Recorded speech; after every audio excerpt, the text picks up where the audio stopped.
किसी ने सच ही कहा है, भाग्य को और दूसरे को कोसना क्यों, जब सपने हमारे बड़े हैं तो उसके लिए जीतोड़ मेहनत और कोशिश भी हमें ही करनी है।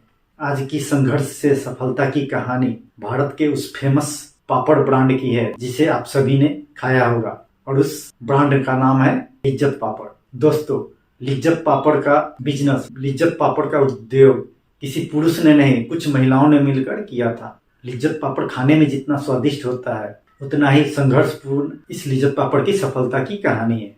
लिज्जत पापड़ के सक्सेस स्टोरी से आप यह जरूर सीखेंगे दोस्तों कि महिलाएं भी अगर चाहे तो बहुत कुछ कर सकती है। हमेशा से ही हमारे समाज में महिलाओं को बहुत कम आंका जाता है। समाज में उन्हें बिल्कुल एक कामकाजी महिला की तरह देखा जाता है, जिस वजह से औरतों को हमेशा पुरुषों से नीचे का ही दर्जा दिया जाता है। लेकिन आज भी समाज में कई सारी ऐसी महिलाएं हैं जो बिजनेस में पुरुषों से भी अधिक सफलता पा रही है, जो बिजनेस में पुरुषों से भी अच्छा काम कर रही है और बुलंदियों की ऊंचाइयों को छू रही है।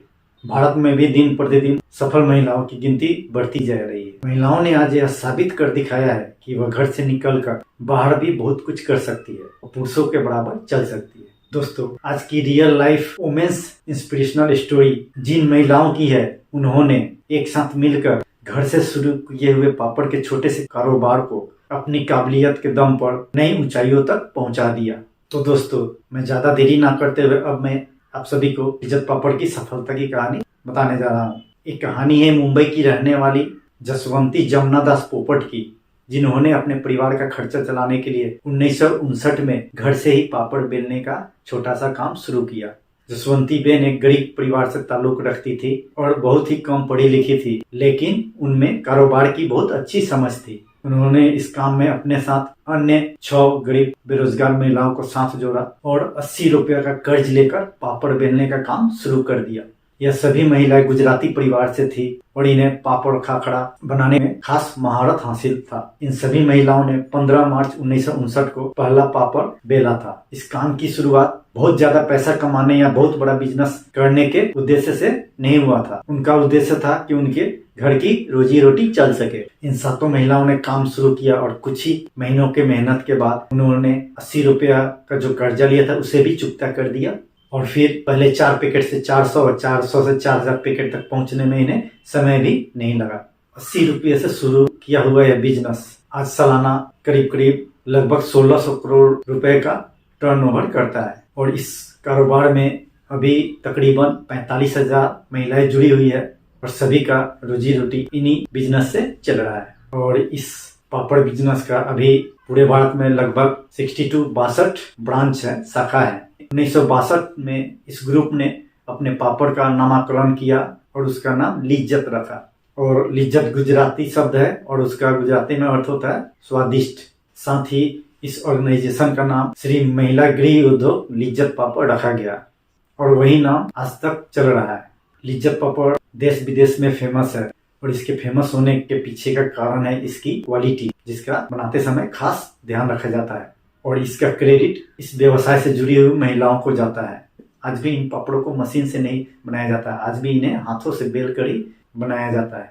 लिज्जत ग्रुप की 2 सबसे अच्छी और खास बातें हैं कि यह ग्रुप सरकार से कभी भी कोई आर्थिक मदद नहीं लेती है और इस ग्रुप में काम करने वाले प्रत्येक महिलाओं को बहन शब्द से संबोधित किया जाता है और सभी एक दूसरे को बहन जैसी ही लगती है और इस कारण सभी एक समान दिखते हैं।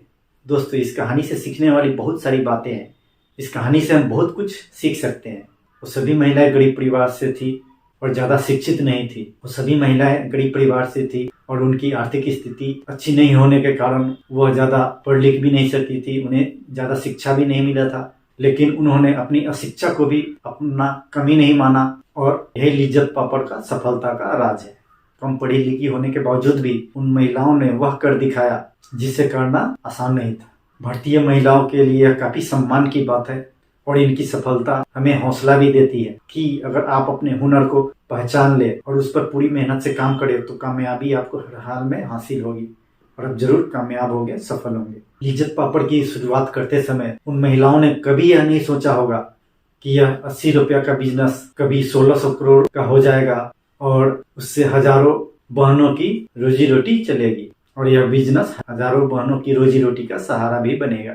और अंत में फिर से मैं यही कहना चाहूंगा तू कर्म करता चल, फल की चिंता ना कर, क्योंकि संघर्ष जरूर सफल होगा, वो आज नहीं तो कल होगा। मैं आप सभी का दोस्त दिलीप चौधरी DCA में ऐसे ही बहुत सारी प्रेरणा स्रोत, प्रेरणादायी, प्रोत्साहन भरी कहानियां और वीडियोज आप सभी के सामने शेयर करता रहूंगा। इसीलिए मुझसे जुड़ने के लिए आप मेरे चैनल दिलीप चौधरी DCA में को जल्द से जल्द सब्सक्राइब करें, लाइक करें, कमेंट करें।